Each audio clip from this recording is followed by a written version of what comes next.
बोलिए राजा रामचंद्र भगवान की जय।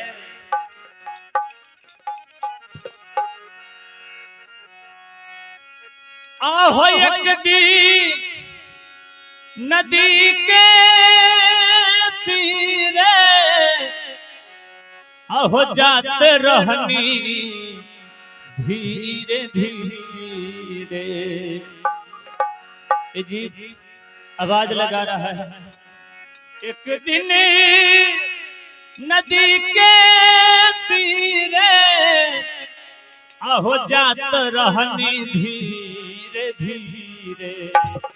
अखी हम आखी देखनी बबुआ रे, हम आखी देखनी सुंदर शरीरिया यगिया में जर लाएरा। हम आखी देखलिए सुंदर शरीरिया यगिया में जर लाएरा। हम आखी देखनी सुंदर शरीरिया है यगिया में जर लाएरा। आखे देखलिए सुंदरा शरीरिया यगिया में जर लाएरा। एक दिन नदी के तीरे जात रहनी धीरे धीरे। एक दिन नदी के तीरे जात रहलिए धीरे धीरे। हम आखी देखनी हम आखी देखनी सुंदर शरीरिया यगिया में जर लाएरा। हम आखे देखलिए सुंदरा शरीरिया यगिया में जर लाएरा।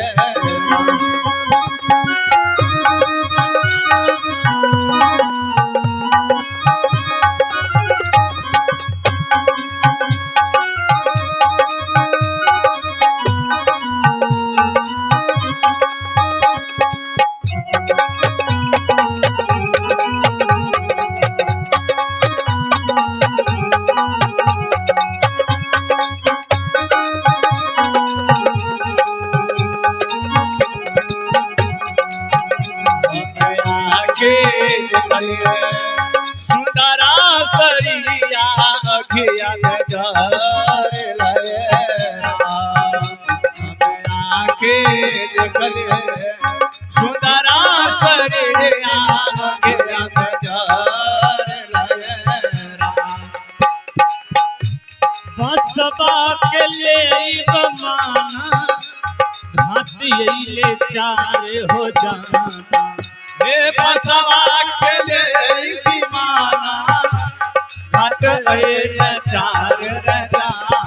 हाँ बसबा के ले बसबा के ले बसबा के ले बमाना घाटी है चार हो जाना। हे बसवा के ले विमाना घाट ले चार जाना। हम परियगिया सुगन मारे हे मुहम्मा परियगिया अपने जमल का ओ हम भर लाएरा। वहाँ पर लगिया। आइए हमारे बाबा जी है घोरन राम जी, इनके सजन से ये भगवत भजन में प्रथम पुरस्कार का आगमन हुआ है। इनके चरण रविंद्र कोटि कोटि वर्णमन है, वंदन है शाहबन की शाहबन की शाहबन की। सदुर्देव से मंगल कामना करते हो आगे सुना रहा हूँ। बसबा के ले बमाना घाटी है चार हो जाना।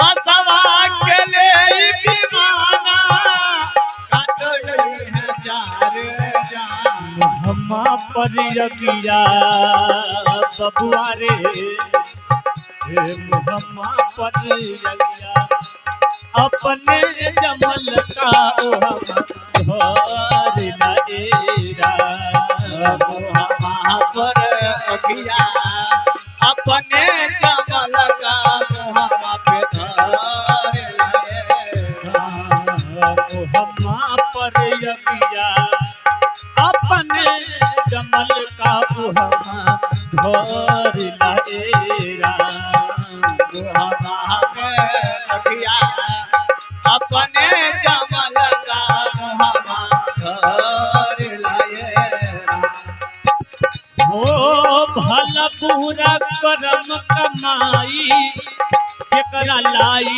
कैलए भाई हे भला बोरा करम कमाए केकरा लाए कैलाए भाई भला पूरा करम कमाई केकरा लाई कैलए भाई भला बोरा करम कमाए केकरा लाए कैलाए भाई तब काहे खाते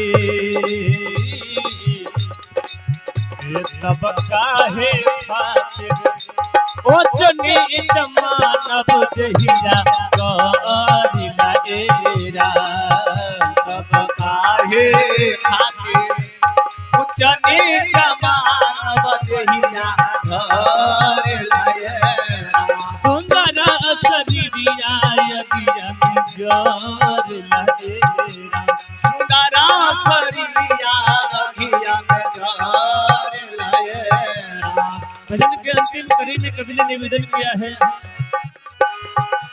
हित मीत जे हो रहे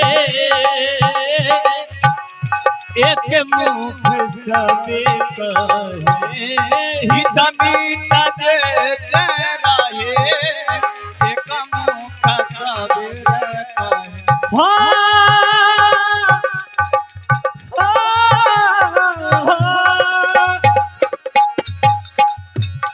हित मीत जे रहे एक मुख सबे कहे हित मीत जे रहे बेटा के जरले